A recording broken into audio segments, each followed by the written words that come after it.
Muy buenas noches, Venezuela. Bienvenidos todos a este su espacio. La Fuerza es la Unión, una tribuna abierta de la sociedad democrática venezolana para compartir con todos ustedes, más allá de cualquier distingo puntual, partidista o ideológico, la angustia, la preocupación, la justa indignación por lo que ocurre en nuestro país y también la certeza, la confianza, la esperanza de que trabajando juntos, de que remando unidos en la misma dirección, seremos capaces de construir la Venezuela de trabajo y de respeto, la Venezuela con alimentos y con medicinas, la Venezuela con democracia y con libertad, que todos necesitamos y que ciertamente todos merecemos. La Fuerza es la Unión es una presentación de frigoríficos NIS, el placer de la carne, ubicado en la planta baja del Mercado Municipal de Chacao. Es también una presentación de Supermercado Madrid, ubicado en la calle Paz de Chacao, diagonal a la Plaza Bolívar de ese municipio. Queridos amigos, hoy tenemos en esta tarde-noche del miércoles 28 de junio una importante cantidad de informaciones de diversa naturaleza. Algunas vamos a comentarlas acá. Parece insólito, pero ya cumplió 100 días de estar el exministro Tarek El Al-Zaimi en paradero desconocido. Oficialmente no se sabe dónde está. Se sabe que no está en el ministerio y se sabe que no está en la presidencia de PDVSA, pero dónde está con certeza no se sabe. Ahora, en realidad a nosotros lo que nos preocupa no es eso, se los confieso, no es eso lo que principalmente nos preocupa. Nos preocupa más bien qué ha pasado durante esos 100 días en la industria petrolera. Se han corregido los desaguisados que fueron detectados y que generaron este escándalo a nivel nacional, diría yo, a nivel mundial en el ámbito petrolero. Bueno, porque es que Venezuela no es un productor petrolero cualquiera, fue uno de los más importantes del planeta. Y PDVSA no era una empresa cualquiera, era una de las 4 empresas petroleras más importantes del mundo. Y hoy, bueno, estamos como estamos. Hoy no hay ni siquiera gasolina acá dentro del país. Entonces, la pregunta es pertinente. ¿Qué ha ocurrido durante estos 100 días? Fueron corregidos los problemas detectados, las corruptelas detectadas, los vicios detectados. Eso se lo vamos a preguntar a Andrés Rojas Jiménez, que es periodista especializado en materia energética y es el editor de Petroguía, la publicación especializada, digamos, de más amplia trayectoria en nuestro país. Hay otro tema que tiene que ver directamente con el día a día de nuestras comunidades. Hace pocas horas, pocos días, hubo una masacre en Mamera. Mamera queda en el suroeste de Caracas, queda allí entre Antímano y Las Adjuntas, a la altura de Ruiz Pineda, a la altura de Caricuao, pero al lado de Caricuao. O sea, está Ruiz Pineda, está en medio del río Guaire, al lado, pasando la carretera vieja, está el barrio Mamera. Bueno, ahí mataron a 2 personas e hirieron a otras 12. Lo peculiar es que el autor de tales homicidios y el perpetrador de esas heridas es nada más y nada menos que un efectivo de la Policía Nacional Bolivariana. Y no es el único caso. En Petare hubo una situación en la que 2 personas fueron asesinadas también por un efectivo policial. Hace poco la denuncia de un asesinato en Puente Hierro, un joven que estaba estudiando para ser piloto y que mientras tanto se mantenía siendo taxista, fue asesinado también de manera cobarde por 3 efectivos policiales, de los cuales 2 están detenidos y 1 se dio a la fuga. Entonces la pregunta es absolutamente pertinente. ¿Qué está ocurriendo con la letalidad de los cuerpos policiales en nuestro país? Ojo, yo sé, me consta que en los cuerpos policiales hay gente honesta, trabajadora, etcétera, etcétera. Me consta, repito, ¿no? Pero estas cosas que están ocurriendo ya no son simplemente, ¿cómo te digo?, circunstanciales, casuísticas. Pareciera haber un patrón. Eso se lo vamos a preguntar a Javier Ignacio Mallorca, que además es periodista, es experto en criminología. Y bueno, por supuesto tenemos que abordar la temática política. Es importante, es relevante. En materia política, hoy se oficializó la aceptación por parte de la Comisión Nacional de Primarias un sector importante de la oposición,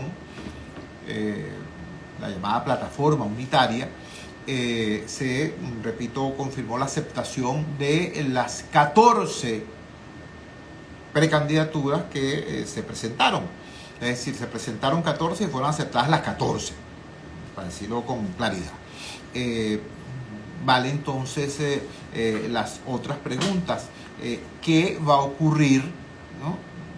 A continuación? ¿Cuáles son los pasos que el país puede y debe esperar de aquí, desde este momento, desde hoy, 28 de junio, cuando se oficializa la aceptación de esas precandidaturas, hasta el 22 de octubre, cuando deberían realizarse, al menos en teoría, las elecciones primarias? ¿Qué va a pasar con eso? ¿No? O sea, ¿dónde se va a votar? Ya se sabe que va a ser sin máquinas, ¿ok? Y se sabe que no se va a contar con las instituciones educativas, ya eso se sabe, como centros de votación. Pero ¿dónde se va a votar? ¿Cómo se va a votar? ¿De qué manera se va a realizar ese proceso? Es importante, es relevante, sobre todo porque no estamos en un ambiente institucional ordinario. No estamos en una situación en la que uno pueda decir 1 más 1 son 2, más 1 son 3, más 2 son 5. No, no es así. Estamos en medio de una situación compleja, un escenario institucional donde una iniciativa legítima como esta convocatoria a elecciones primarias es objeto de tiroteo institucional, como acaba de ocurrir con la decapitación, por así decirlo, del Consejo Nacional Electoral, hecha, entre otras razones, para afectar la realización de las primarias. Esas preguntas, ¿no? ¿Qué va a pasar desde hoy, 28 de junio, hasta el 22 de octubre? Se la vamos a hacer a la persona que tiene el mejor criterio institucional y el mayor conocimiento de la materia, que es el doctor Jesús María Casal, que es el presidente de la Comisión Nacional de Primaria. Y lo tenemos en línea precisamente. Doctor Casal, muchísimas gracias por atender nuestra llamada desde Gigante Rumbos. Muy buenas noches. Por favor, comparta con la audiencia, habiéndose cumplido ya exitosamente, además, esta parte del proceso, habiendo anunciado hoy ustedes oficialmente la aceptación de estas 14 precandidaturas, ¿cuáles son los pasos que el país puede esperar de aquí al 22 de octubre? La escuchamos. Gracias, Chugo. Buenas noches. Gracias por la invitación. Bueno, fíjense, efectivamente hemos combinado una etapa importante que era pues la que culmina con la admisión de estas 14 postulaciones. Esto ha implicado que, digamos, una parte fundamental de las distintas ofertas políticas, candidaturales, que inicialmente se habían manifestado para participar en la primaria, se han mantenido dentro del proceso, con alguna excepción, pero fundamentalmente se han mantenido y se han incorporado también otros factores, ¿no? Por otro lado, hay algunos factores políticos que, aunque no presentaron candidatura, están respaldando la primaria, como es el caso del Movimiento del Socialismo, Fuerza Vecinal, Futuro y otras organizaciones. Entonces, esto creo que es un logro importante. Y por otro lado, ahora está transcurriendo en estos momentos un lapso de impugnaciones, si es que alguien quisiera impugnar, ¿no? Si alguien considerar que tiene fundamentos, ¿no?, para estimar que algún candidato omitido en realidad no llena los requisitos constitucionales o los del reglamento marco, pues se estableció, ¿no?, por razones, digamos, de transparencia, confiabilidad, este lapso de impugnaciones. No se ha presentado, no se ha recibido ninguna hasta ahora, pero el lapso todavía no ha vencido, son 72 horas. Y por otro lado, si se presentan algunas impugnaciones, pues hay un lapso de 10 días para resolverlas, ¿no?, y para también dar el derecho a la defensa al candidato respectivo. Pero en paralelo nosotros seguimos trabajando en procesos fundamentales como son, en primer lugar, la identificación de centros de votación, de lugares que puedan utilizarse como centros de votación. En esto están trabajando sobre todo las juntas regionales en cada entidad federal, pero tuvimos una reunión hace 2 días con toda la junta vía Zoom, con los presidentes y vicepresidentes, para ver cómo va ese trabajo, que está bastante adelantado en algunas entidades, en otras no tanto. Y también tenemos que trabajar en el tema selección de personal electoral, porque se necesitan muchos miembros de mesa. y hay que formarlos. Hay que hacer una tarea formativa de los miembros de mesa. Y en tercer lugar mencionaría que seguimos también avanzando en el tema de inscripción, de actualización de dirección para votos en el exterior. Digamos, hay mucho acompañamiento y opinión pública para animar a los venezolanos a que actualicen su dirección, los venezolanos pues, que se encuentran en el exterior, para que ellos también puedan participar en la primaria. Estos serían como los tres procesos fundamentales en los cuales nos encontramos, junto con pues, las actividades que son permanentes pues, de recaudación, actividades de promoción, que algunas muy próximamente van a estar ya mucho más formalizadas a través de una página web que vamos a habilitar. Así es, estamos conversando con Jesús María Casal, presidente de la Comisión Nacional de Primarias, quien nos está informando toda la parte técnica referida al tema de las postulaciones. Ya fueron aceptadas las 14 precandidaturas que se inscribieron, nos dice con razón, ciertamente es así, la inmensa mayoría de las precandidaturas que aspiraban a participar se mantuvieron y están en efecto inscritas, fueron aceptadas todas, son excepciones las que se retiraron, y hay fuerzas políticas que sin tener candidatos, sin embargo, están apoyando el proceso. Citó el presidente de la Comisión, Jesús María Casals, a Futuro, a Fuerza Vecinal y al Movimiento del Socialismo. Precisamente hablando del Movimiento del Socialismo, doctor Casal, ayer entrevistamos a María Verdial, la vicepresidenta nacional del MAS, y ella, reiterando su apoyo al proceso de primarias, sin embargo, acotaba algo que también comentó ayer el estadístico Félix Seijas. Habida cuenta de que lo ocurrido con el Consejo Nacional Electoral afecta de alguna manera la extensión geográfica y quizá la profundidad social del proceso de primarias, se preguntaba o insinuaba la doctora Verdial la pertinencia probable de replantear el tema de la segunda vuelta electoral en las primarias para garantizar, para potenciar la representatividad del resultado. Le pregunto, ¿eso es factible a estas alturas del partido o razones políticas e incluso económicas plantean más bien que no es pertinente? Es correcto, exacto. Yo diría que hay, por un lado, limitaciones prácticas, porque ya, organizar esta primaria es un esfuerzo logístico gigante, todos los esfuerzos. ¿Aló? Estamos conversando con el doctor Jesús María Casals. Se nos cayó la comunicación, lo tenemos en línea nuevamente. Te escuchamos, Jesús. Sí, decía que desde el punto de vista práctico es complicado hacer esta segunda vuelta, por un lado, ¿no? Pero también por otro lado, cuando ese tema se discutió al comienzo, después de que se instaló la comisión de primaria, cuando se discutió con actores políticos, sin embargo, si bien muchos técnicos no recomendaron esta solución, muchos expertos lo recomendaron y algunos actores políticos también, pero luego fue difícil hallar no diría no solo un consenso, sino que encontramos muchas dudas de la mayoría de los actores políticos. Incluso la plataforma que elaboró el reglamento marco insistió en que ellos habían descartado esta posibilidad, y el reglamento marco en su literalidad no deja mucho margen para eso. Entonces, claro, si nosotros hubiéramos encontrado un gran consenso o una mayoría en torno a esto, tal vez hubiéramos pedido incluso a la plataforma que reconsiderara el tema, pero no, realmente, incluso un miembro de la comisión, Guillermo Tela Veledo, pues que le pedimos estudiar el tema, él ponderó allí los pros, los contras, y al final digamos que...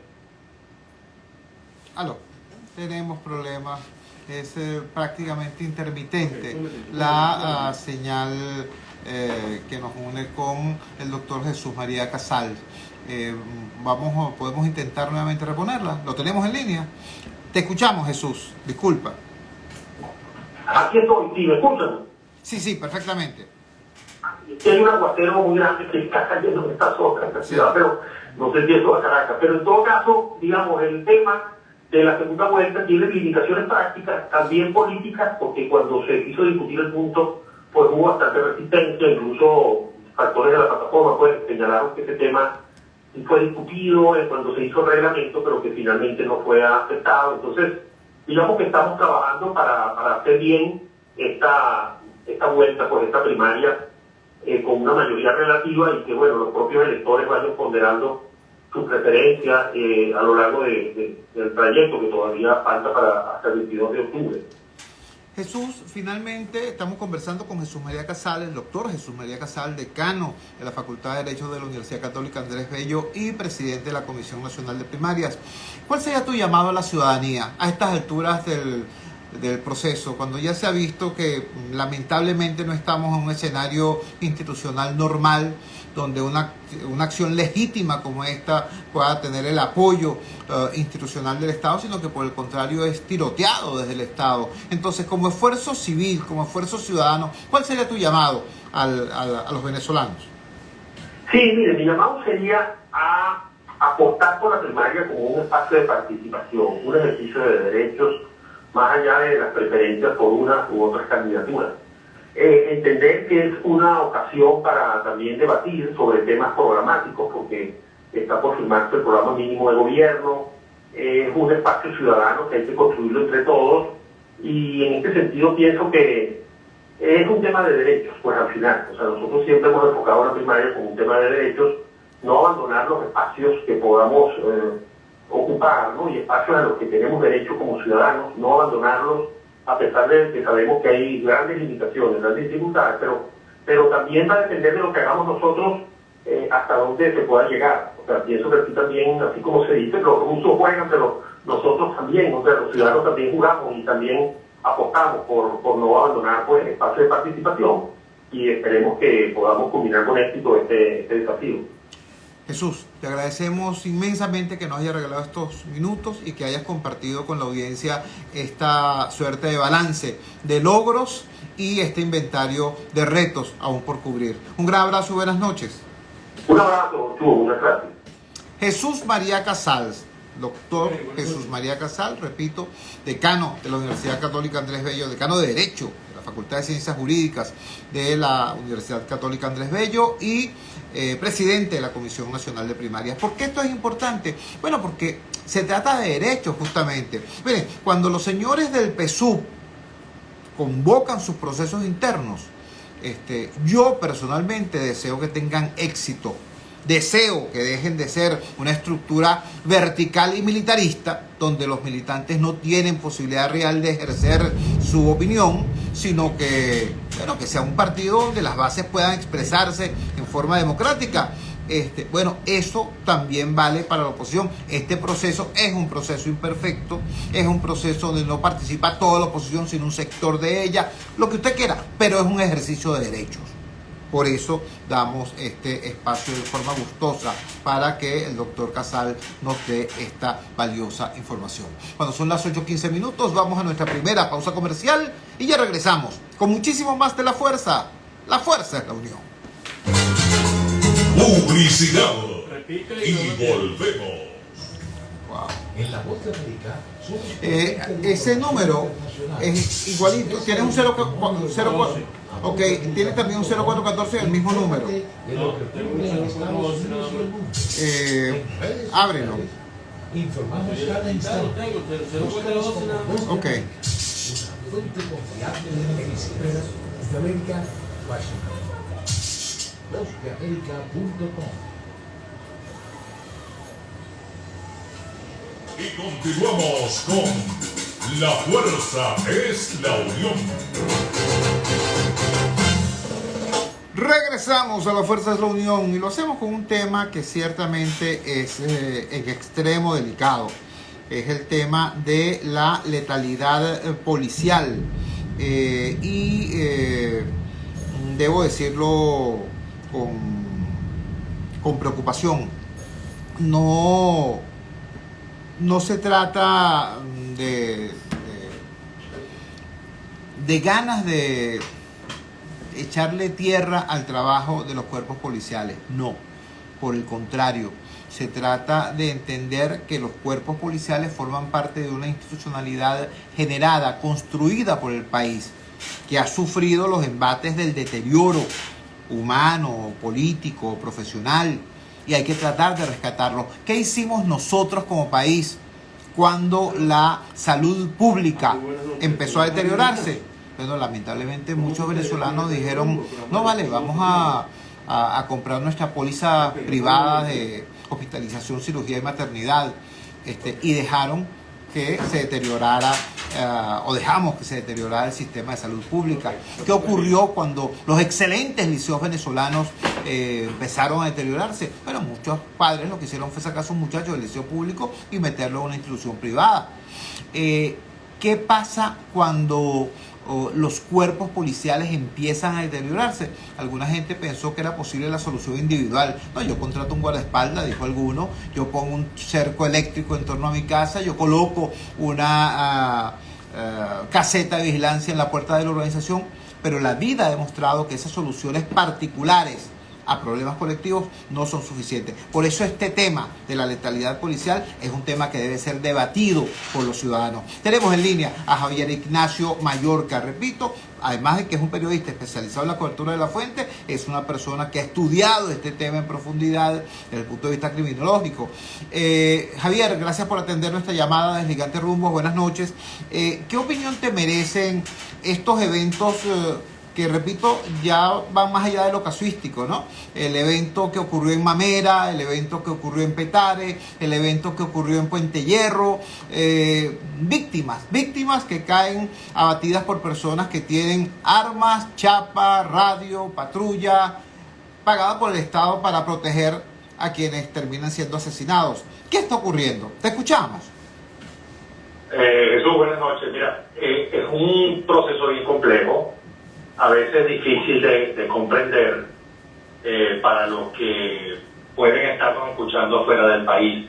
Los que estamos aquí en el territorio y tenemos cierto contacto con las fuerzas de seguridad, presenciamos un deterioro, digamos, sostenido de la calidad del servicio que prestan estos cuerpos, pero también asociado esto a las deficiencias cada vez más evidentes en la formación de estos funcionarios.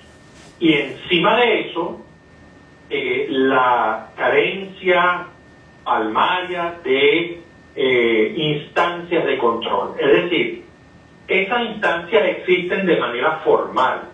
La Policía Nacional, que es la que, digamos, está más en la lupa pública, porque, bueno, ha sido el centro de numerosas denuncias.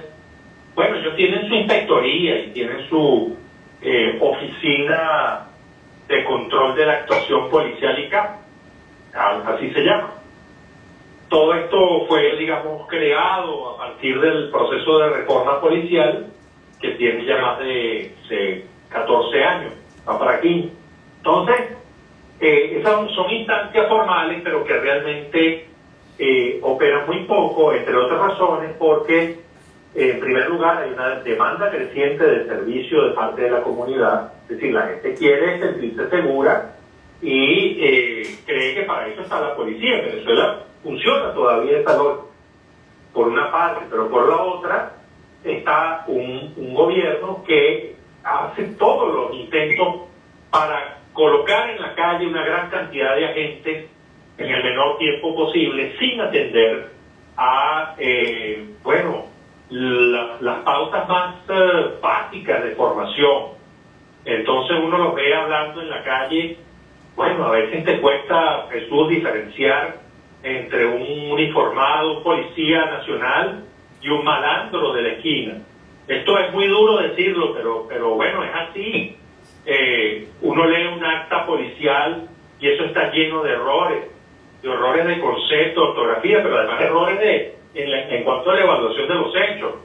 Entonces, bueno, eso es lo que estamos viviendo, y desde luego esos brotes de violencia que se reportan, el último en Mamera, que ha sido, de acuerdo con nuestras cuentas, el más grave de este año, con 2 personas muertas y 2 heridas, 2 personas muertas y 12 heridas. 12 heridos. Bueno, se suscitó por una especie de roncha, valga el coloquialismo, entre un exfuncionario y un funcionario activo. El ex funcionario había salido de las filas de la Policía Nacional hacía poco tiempo con un prontuario que, bueno, Dios nos guarde, ¿no? Desde desapariciones forzadas hasta asociación para delinquir. Bueno, entonces esto se resolvió a tiros en plena calle. Eso es lo que estamos viendo, Jesús. Y desde luego, en el medio de todos estos conflictos queda la comunidad inerme, que es la que sale perdiendo generalmente.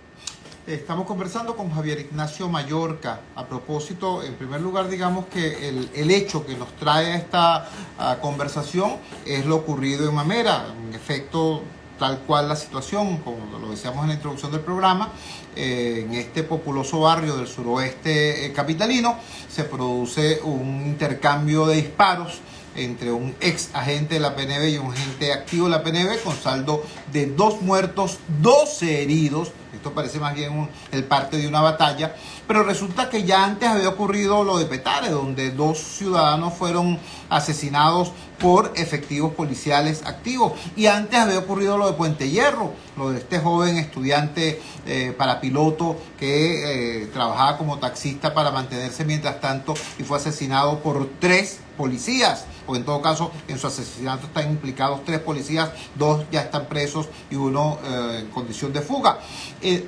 Javier Ignacio nos ubica más allá de la casuística, ¿no? Más allá de la anécdota, y nos dice hay un conjunto de problemas, uno de ellos muy importante, la prácticamente inexistencia de requisitos para el ingreso a estos cuerpos y un muy deficiente proceso de formación. Te pregunto, Javier Ignacio, a esos 2 datos, el ingreso sin cubrir requisitos y el tema del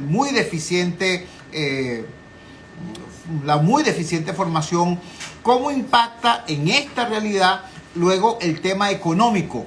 O sea, el pago que recibe el agente, el hecho de que muchas veces su dotación, los repuestos de la moto o de la misma patrulla o su propio equipamiento a veces tiene que ser adquirido por ese mismo policía con un sueldo que no le alcanza ni para comer. ¿Cómo opera todo eso en la vida real?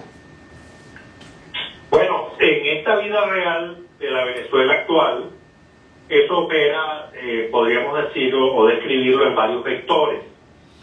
En un vector más amplio, más macro, los funcionarios que han optado por permanecer en la institución, a pesar de las palmarias, de las evidentes carencias económicas, bueno, entran en un mecanismo perverso en el que ellos tienen que facilitar lo que en la propia jerga de estos funcionarios se llama la autogestión de la policía. ¿A qué se refiere esta palabra?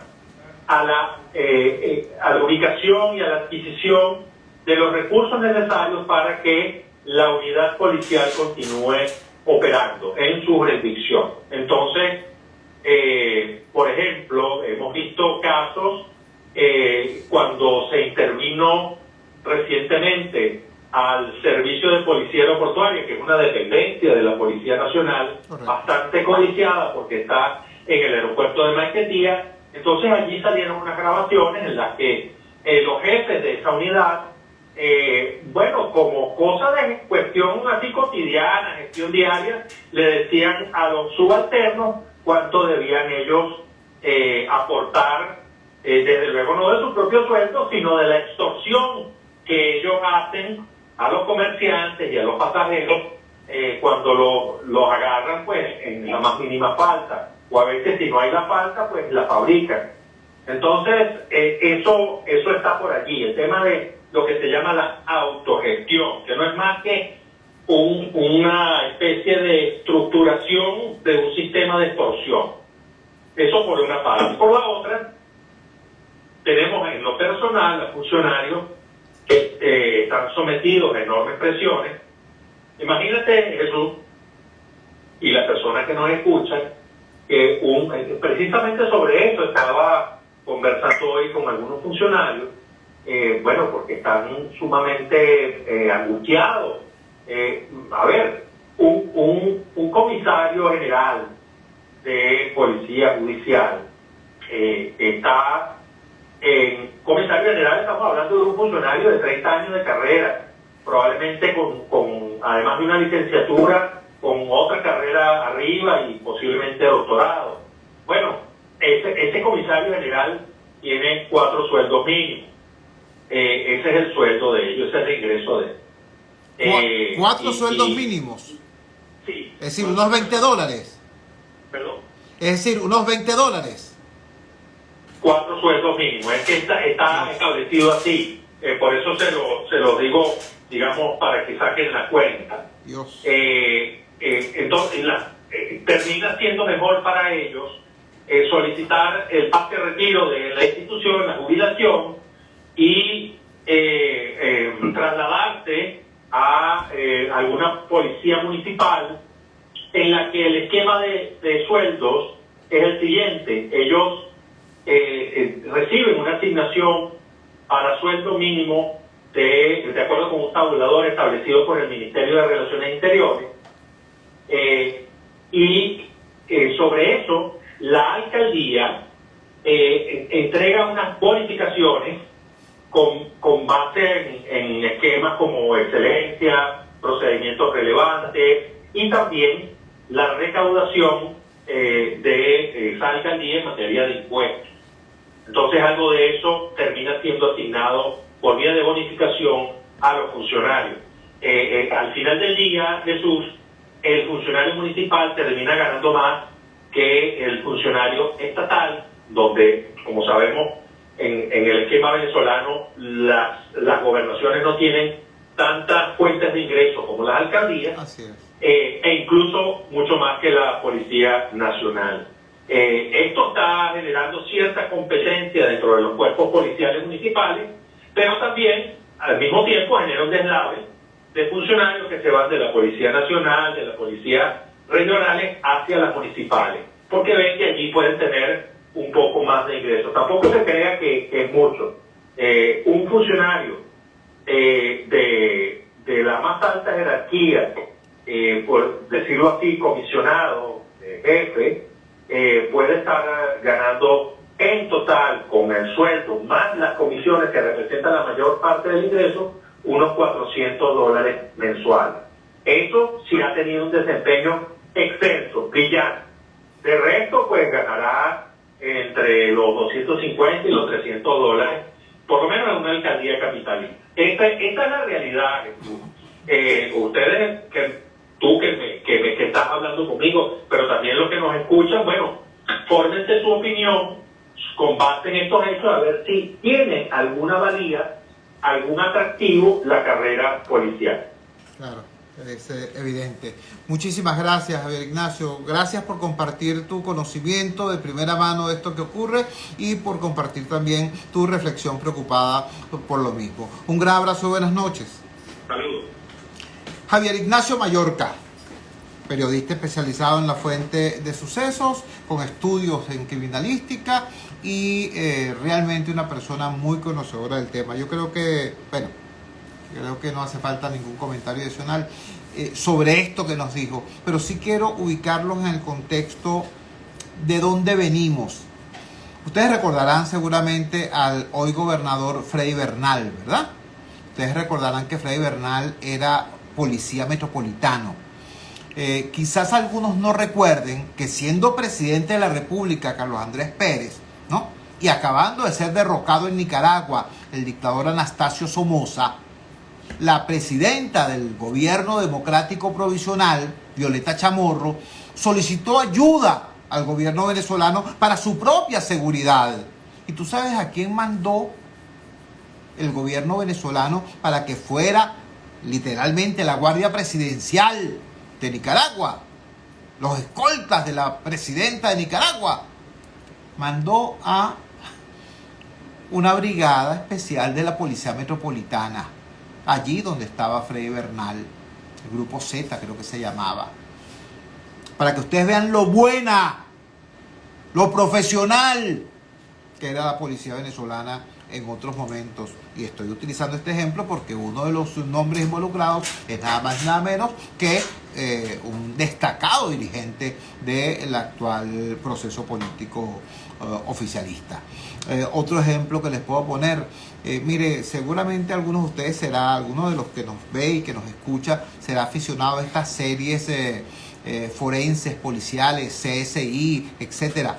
Muchísimo antes de que esas series estuvieran de moda, había un órgano policial en América Latina sentando pauta de lo que era investigación criminalística.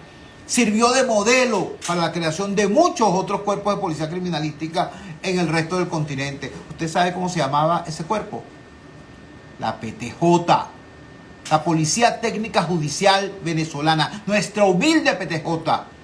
Entonces, repito, venir de ese pasado policial a esta situación que nos acaba de escribir Javier Ignacio Mallorca, creo que entenderán ustedes, este no es un asunto de gobierno y oposición, este no es un asunto de rojos y azules, este no es un tema de civiles y militares, este es un tema de país, ¿vale? Este es un tema de país.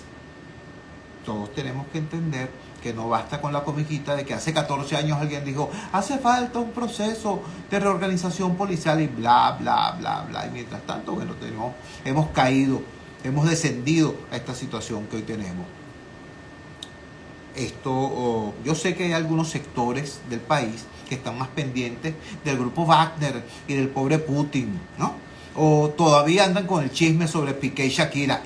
Yo eso lo entiendo. Pero quiero que comprendan que el 90% del país está expuesto a la inseguridad extrema, porque quienes deberían protegernos del malandraje están en esta situación dramática que nos acaban de describir.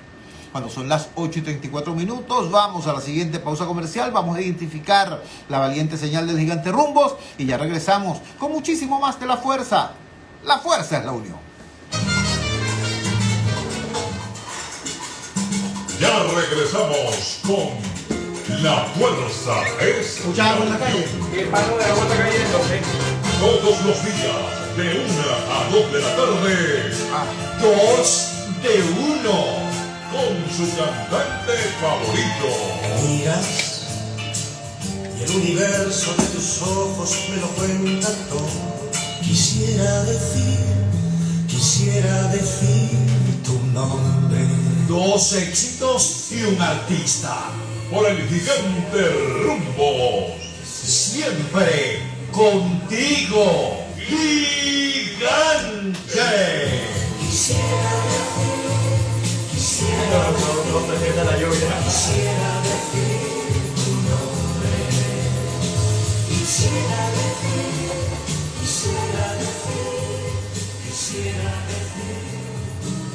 Publicidad. Vamos a la playa. Convierte tus fines de semana en unas largas vacaciones. Posada Mansión Giorget. Villas equipadas con cocina, nevera, aire acondicionado. Disfruta de nuestra hermosa piscina abierta las 24 horas. Posada Mansión Giorget, en el Istmo Caribe de Boca de Chile, a solo 2 horas y media de Caracas. Te esperamos los 365 días del año. Reservaciones por los teléfonos 0414-303-2476 y 0414-131-3998. Síguenos, @tuposada Mansión Giorget. Venta especial de medicamentos cardiovasculares del 25 de junio al 31 de julio en Red Vital. Losartán potásico, bisoprolol, irbesartán, carvedilol, atorvastatina, nebivolol, trimetazidina, olmesartán, clortalidona, Tuvo que haber leído el texto de la cuella cercana. y muchos claro. más a precios jamás antes vistos. Aprovecha esta oportunidad. Atención, mucha atención. Sí, estoy leyendo a Luis Guati González. Luis Guatibonza. Dice acá. Sí, te leí y estoy de acuerdo contigo. Ese grupo Z y el famoso grupo Pantanero, ¿te acuerdas? También se vio implicado en una gran cantidad de hechos que fueron denunciados. Sin embargo, me interesaba presentar esa situación de cómo un grupo de élite de la policía venezolana fue enviado a cumplir labores prácticamente de carácter semidiplomático para evidenciar eso, pues el nivel que tenía aquella policía, incluso incurriendo en ese tipo de elementos o de conductas reprobables, pero el estándar era otro. Son las 8:38.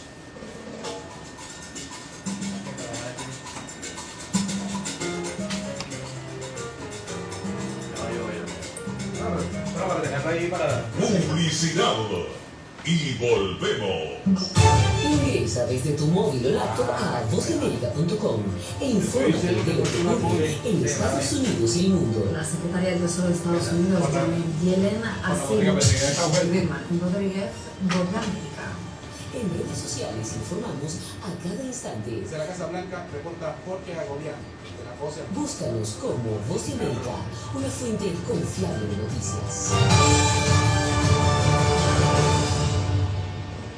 El comunicador popular, Chuo Torrealba, en La Fuerza es la Unión. Regresamos a La Fuerza es la Unión. Y el tercer tema que nos interesa abordar en este programa de hoy tiene que ver, sí, un poco con la temática que estábamos conversando anteriormente. En el primer segmento hablamos de las opciones políticas y pudimos conversar con el presidente de la Comisión Nacional de Primarias, el doctor Jesús María Casal. En el segundo segmento hablamos sobre el tema de la seguridad, ¿no? De la letalidad policial, del deterioro de nuestros cuerpos policiales, de nuestro sistema nacional de seguridad ciudadana, y el periodista especializado Javier Ignacio Mallorca dio una explicación muy clara de cómo desde el tema del ingreso y la escasa formación, del ingreso indiscriminado y la escasa formación, pasando por el tema económico, estamos en presencia de una situación realmente comprometida. Ahora vamos a seguir hablando de conductas irregulares, pero en otro nivel, a otra escala. Decíamos al principio de la presentación del programa que tenemos hoy, al día de hoy, tenemos 100 días de la desaparición, por así decirlo, del señor Tarek El Alzheimer. Y lo digo sin ironía, o sea, 100 días en que su destino, su paradero es oficialmente desconocido. Esto es ciertamente complejo, esto es ciertamente severo, pero nosotros, en vez de estar preocupados por el asunto de dónde estará Tarek El Alzheimer, nos preocupa más bien qué ha ocurrido con la industria petrolera durante esos 100 días. Nos preocupa ubicar, determinar, saber si los errores, las dificultades, las corruptelas presuntas han sido efectivamente ubicadas, procesadas y resueltas. Hace ya un poco menos de 100 días el país fue testigo de este tema del show de las bragas anaranjadas. Justamente después de esto, o durante estos 100 días, hemos visto también cómo el consumo de gasolina en el país se ha visto severamente afectado. O sea, justamente cuando uno podría decir, caramba, se logró detener, ubicar, detectar fallas graves que existían en la industria petrolera, en vez de obtenerse un resultado de notoria mejoría, muy por el contrario, lo que hemos tenido son inconvenientes mayores que los que antes eran evidentes. Ojo, no estoy diciendo que esto que está ocurriendo hoy sea responsabilidad, por ejemplo, del señor Telechea, el nuevo presidente de PDVSA, no estoy diciendo eso, Quizás todo esto es el resultado de una larga crisis incubada no en los últimos 8 años, sino incluso en los últimos 20 y tantos, desde el momento en que se produjo el genocidio laboral en PDVSA. Eso es lo más probable. Sin embargo, bueno, tenemos esta situación. Teníamos prevista para abordar ese tema la opinión especializada de Andrés Rojas Jiménez, un periodista experto en la fuente energética y editor de la revista Petroguía, de la publicación especializada Petroguía. Sin embargo, está cayendo un torrencial aguacero sobre Caracas con fuerte tormenta eléctrica y al parecer esto está afectando las comunicaciones, que son difíciles a veces con buen tiempo. Entonces imagínense ustedes exactamente lo que está ocurriendo ahora en esta circunstancia. Vamos a seguir intentando ubicar a Andrés Rojas Jiménez para consultarle sobre esta temática que les estoy refiriendo. ¿Qué ha pasado en la industria petrolera? ¿Qué ha pasado en nuestra principal fuente de ingresos en los últimos 100 días? Estos 100 días en que ha estado el señor Tarek El Al-Saimi fuera del radar de la opinión pública. Y bueno, mientras tanto vamos a comentarles algunas otras informaciones que son absolutamente pertinentes. También en materia política hay una declaración que dio ayer el señor Nicolás Maduro Moros, que creo que es importante destacar y debatir a propósito de ella. La refieren los colegas de Tal Cual Digital, tal cual titula de la siguiente manera: Maduro, 2 puntos. En Venezuela quieren levantar una campaña de confrontación fratricida. Una confrontación fratricida es una confrontación entre hermanos. Una confrontación entre elementos que debieran ser fraternos. Eso es una confrontación fratricida. Voy al texto, dice así. Este martes 27 de junio, el mandatario Nicolás Maduro denunció que se quiere levantar en Venezuela otra vez una campaña de confrontación fratricida entre venezolanas y venezolanos e instó a los ciudadanos, particularmente a los comunicadores sociales, a no permitir que el fascismo vuelva a envenenar la vida social, cultural y comunicacional de Venezuela. Se ha alimentado un relato, dice Maduro, una narrativa contra el país, alimentada por la manipulación diaria y la mentira permanente, desde quienes desde adentro no se cansan de sembrar odio, intolerancia, confrontación, mentiras, manipulación, deseos de venganza, destacó el mandatario. Maduro aseguró que hace 4 semanas en la cumbre de Sudamérica que se llevó a cabo a principios de mes en Brasil, el presidente de ese país, Ignacio Lula da Silva, le indicó que desde Venezuela y contra Venezuela se ha levantado un relato, una narrativa contra nuestro país, alimentada por la manipulación diaria y la mentira permanente desde quienes desde dentro no se cansan de sembrar odios.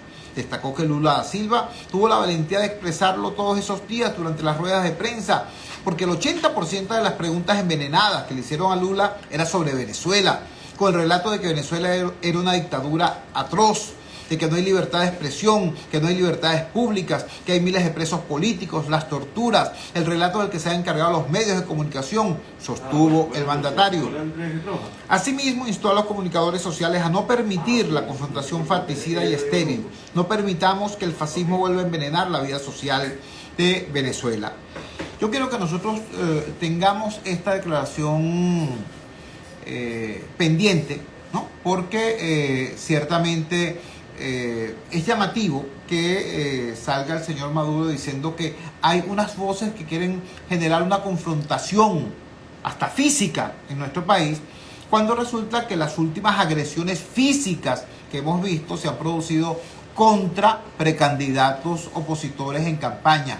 Los golpes que le han dado a Capriles en diversas partes, el acoso policial a María Corina Machado, a Delsa Solórzano, a otros precandidatos opositores.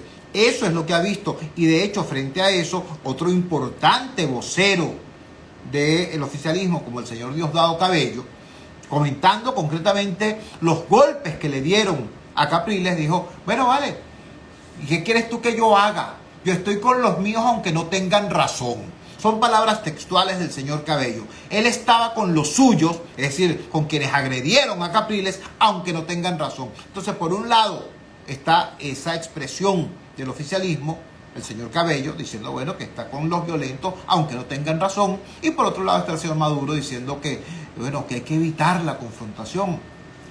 Sería interesante, repito, hacer no un meme, no una burla, sino una reflexión seria, ciudadana, sobre ese tema. Pero vamos a interrumpir un momento esa reflexión porque tenemos en línea a Andrés Rojas Jiménez y la pregunta y el tema que queríamos abordar con él es demasiado importante porque en eso se le va la vida a los venezolanos, se nos va la vida a los venezolanos. 100 días con el señor Tarek El Al-Zaimi fuera del radar de los medios de comunicación, fuera del contacto con el público. Pero bueno, más que el tema de la suerte de Tarek El Al-Zaimi, nos preguntamos qué ha pasado en esos 100 días en la industria petrolera. ¿Fueron detectadas las fallas? ¿Fueron corregidas las fallas? ¿Ha mejorado la industria petrolera en estos 100 días? ¿O ha sido todo lo contrario? Andrés, gracias por atender nuestra llamada desde Gigante Rumbo. Muy buenas noches. Te escuchamos. Buenas noches, Chugo, para ti, tu equipo de producción, por supuesto, tus oyentes. Mira, del señor Tarek El Al-Zaimi no se sabe nada, pero además, es decir, no había ningún pronunciamiento nuevo, no solamente sobre él, sino en general sobre el caso. Es decir, después de toda la bulla que incluso se armó, todos los señalamientos que hizo, que llegaron como a 61 personas imputados y algunos en su mayoría detenidos, por parte y hasta un suicidio por el señor que era presidente Cardones de Venezuela. Correcto. No ha vuelto a darse ningún pronunciamiento. Recientemente Transparencia Venezuela dio a conocer un informe muy riguroso sobre, digamos, la cifra de cuentas impagables. Estamos hablando un poco más de 3.000 millones de dólares, de alrededor de 16.000 millones de dólares de cuentas que no se han cobrado, que no se sabe la procedencia. Y tú me preguntas qué ha pasado en este tiempo. Bueno, mira, la industria petrolera no está peor porque tenemos a Chevron. Es decir, la gran noticia es que Venezuela, con todas las limitaciones que tiene, por lo menos hasta el cierre del primer cuatrimestre, con este abril, todavía el Departamento de Energía no tiene la data de mayo y junio, ya Venezuela es el octavo suplidor de crudo, ¿no? Aún con los niveles que tiene, lo que revela mucho, Chugo, la potencialidad que tendría la industria petrolera venezolana si se estuvieran haciendo las inversiones, si se dejara ese peso ideológico que predomina todavía en la mente del chavismo, porque todas estas, fíjate que uno dice que Chevron está haciendo todas las actuaciones con una data transparente y tú tienes a gente del oficialismo, por decirte algo, un colega como Werther Sandoval, con quien trabajé en el Nacional, pero que él tiene doble rol, ¿no? Escribe para el diario Últimas Noticias y es empleado de PDVSA, y él prácticamente dice que los medios que estamos reseñando eso de Chevron prácticamente es mentira, cuando es la data transparente que viene del Departamento de Energía. Hay unas mejoras desde el punto de vista salarial, que en todo caso lo que están haciendo es agravando la desigualdad en el sector petrolero venezolano entre lo que paga Chevron en sus empresas mixtas y lo que paga el resto. Y digamos, eso es lo que ha permitido que la producción petrolera ligeramente se esté incrementando, se mantengan las exportaciones, tengamos prácticamente la cuarta parte de las exportaciones que se están dando ahorita por parte de Venezuela, sea en la cuarta parte, hacia los Estados Unidos aproximadamente. Y bueno, habrá que ver cómo sigue eso. Pero por el otro lado tuvimos un discurso oficial donde se evita hablar también de Chevron, así como pasa con el caso de la corrupción, no se quiere hablar y se sigue insistiendo en el tema de los acuerdos con Irán, los acuerdos con Rusia. Hay un punto que para el nuevo ministro del Petróleo le ha sido complicado resolver, se le ha agravado, y es el tema del combustible. Es decir, sigue siendo un problema sin resolución. Las refinerías están trabajando, pero de manera muy limitada, y estamos teniendo, Chugo, es decir, cuando estábamos en pandemia, ese problema se podría solventar. En este momento tú tienes un crecimiento de la demanda tanto del sector industrial, sector comercial, sector agrícola, lo que tiene que ver con el diésel, tienes un incremento de la demanda por parte del parque automotor de este país, por parte de las motocicletas, la propia Asociación de Motocicletas de Venezuela acaba de dar una cifra que prevén que la producción de motocicletas es una de las industrias que está creciendo, el ensamblaje se duplique, es decir, de 150.000 unidades que se vendieron el año pasado, aproximadamente se prevén entre 280.000 y 300.000 que se van a vender todas. Entonces tú tienes ahí un mercado que está creciendo y tienes unas limitaciones por el lado de mejorar el plan de refinación y la producción de combustibles. Estamos conversando con Andrés Rojas Jiménez, editor de la publicación especializada Petroguía, periodista especializado en la materia energética. Ya nos ha dicho que, a pesar de los pesares, Venezuela ya es el octavo suplidor de crudo a Estados Unidos y que la caída o la situación no es más grave porque, paradójicamente, nos salvó el imperio, pues. Nos salvó Chevron. Aunque ese es un tema del cual el gobierno prefiere no hablar por sus gringolas ideológicas. Nos habla también de lo que está ocurriendo con el tema de la gasolina en el mercado interno, a consecuencia del problema que tenemos con las plantas de procesamiento acá en nuestro país. Finalmente, Andrés, ¿podrías indicarnos qué ha ocurrido, si se ha mantenido durante estos 100 días después de la salida del señor Tarek El Alzaimi, si se ha mantenido el flujo de embarques de crudo o de derivados hacia Cuba y hacia otros destinos? Absolutamente. Es decir, digamos, el principal destino de las exportaciones sigue siendo China, indiscutiblemente bajo los mecanismos poco transparentes que se conocen y que son los que han dado pie a todas estas corrupción. Se conoce que se han hecho esfuerzos por tratar de evitar que esos espacios a China sean incobrables, pero recordemos que parte del problema tiene que ver con el descuento que tiene que otorgar PDVSA en esos envíos a China por el efecto de las sanciones. Es decir, y luego el descuento tiene que ser mayor, porque producto de la guerra de Ucrania tienes a Rusia compitiendo por el mercado chino. Entonces tienes que ir con un crudo de mucho mejor calidad que el crudo venezolano. Entonces los envíos a Cuba se han mantenido en menores niveles a los que se llegaron a ver en la época del presidente Chávez y a los que se habían visto. Incluso eso ha obligado a la isla a tener que hacer restricciones en lo que tiene que ver con el uso del combustible, pero eso sí, es decir, no, eso no ha cesado. Es decir, hay una parte que forma parte del compromiso que tiene, o que digamos que está dentro del acuerdo energético que viene suscrito de la época del presidente Chávez, pero que el presidente Maduro, digamos, no lo ha revisado y forma parte de los compromisos que tiene el actual gobierno con el de Díaz-Canel. ¿Estamos hablando exclusivamente de crudo o de crudo y derivados, entre ellos gasolina? Ahorita básicamente tiene que ver con derivados. No, digamos, ha habido una prioridad. De hecho, los volúmenes son menores porque en el pasado, digamos, se le entregaba crudo y Cuba comercializaba crudo.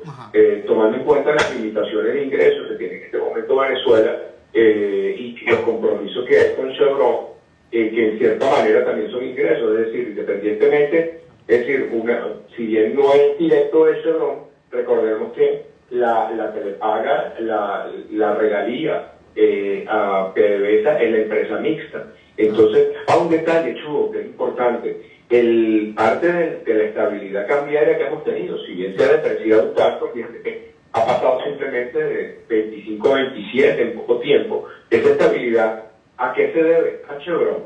Es decir, el Banco Central está interviniendo, pero el Banco Central, gracias a Chevron, eso tampoco lo reconoce el chavismo, le cuesta reconocerlo, pero todos los informes que hay de la banca, de las instituciones financieras, y básicamente se le deben a Chevron, que está interviniendo en el mercado mercado cambiario, porque bueno, porque tiene unos compromisos públicos. Y lo está haciendo a través de dos instituciones financieras, como son el provincial y el mercantil, que son los que tienen como representación. En el caso del provincial mucho más, porque es un banco español, capital español del BBVA. Y el mercantil tiene una institución financiera en los Estados Unidos y se facilita pues las transacciones. Entonces, esa estabilidad cambiaria, con todas las limitaciones del sector petrolero, se le debe a Chevron, que por cierto acaba de celebrar sus 100 años en un evento en el Centro Cultural Chacao. Andrés, queremos agradecerte que nos hayas dado tanta información de tanta calidad, comprimida en forma muy eficiente. De verdad, muchísimas gracias, Andrés. Buenas noches. Gracias a ti, Hugo. Andrés Rojas Jiménez, periodista venezolano, especializado en el tema energético. Teníamos que consultarlo, o sea, no podemos estar hablando de pajaritos preñados, pues tenemos que hablar de las cosas reales. ¿Cuáles son las cosas reales? La seguridad, lo hablamos con el tema, con Javier Ignacio Mallorca a propósito del tema de la letalidad policial. La alternativa de cambio, lo hablamos con Jesús María Casal, presidente de la Comisión Nacional de Primarias, y este tema que es vital, que es el tema del petróleo.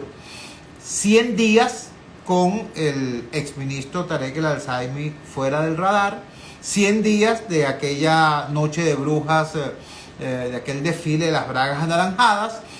Bueno, ¿qué ha pasado con la industria petrolera durante ese lapso?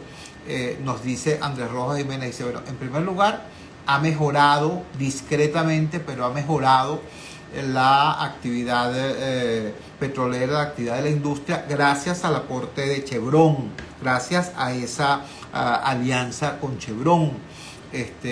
Somos el octavo suministrador de crudo a Estados Unidos. Esa es la buena noticia. La mala noticia es que el estado calamitoso de las refinerías venezolanas hace que la dotación de gasolina al mercado interno sea extremadamente limitada, extremadamente grave. Y nos dice además que, mal que nos pese, esa gasolina que no hay en Guayana, que no hay en Maracaibo, que no hay en Táchira, que no hay en Lara, está en Cuba. Poquita, menos que antes, pero está en Cuba. Incluso yo le insistí a nuestro entrevistado que nos diga si esos embarques hacia Cuba son crudos o derivados, y nos dijo que son derivados, es gasolina. Así que bueno, ese es el estado de la situación en este momento, tal como nos refiere este periodista especializado, cuando han pasado ya 100 días de aquel escandalazo sobre corrupción en PDVSA y en este tema de los criptoactivos. Cuando son las 9 en punto de la noche capitalina, nos despedimos. Trabajamos para ustedes. En la presidencia del Gigante Rumbos, la doctora Elsa Siciliano. Al frente de los controles estuvo, como de costumbre, el mago Ángel Villalobos. Habló para ustedes su amigo, comunicador popular, activista social, ciudadano en lucha por la democracia y por la libertad, Jesús Chuo Torrealba. Ahora más que nunca, fuerza Venezuela, porque la fuerza es la unión. La fuerza de la unión fue una presentación de Frigoríficos NIS, el placer de la carne, ubicado en la planta baja del mercado municipal de Chacao. Es también una presentación de Supermercado Madrid, ubicado en la calle Paz, de Chacao diagonal a la Plaza Bolívar de ese municipio. Cuídense muchísimo. Nos encontramos mañana a las 8 de la noche en la valiente señal del Gigante Rumbos, si Dios quiere. Publicidad y volvemos. Conéctate con La Voz de América desde tu móvil o en tu laptop.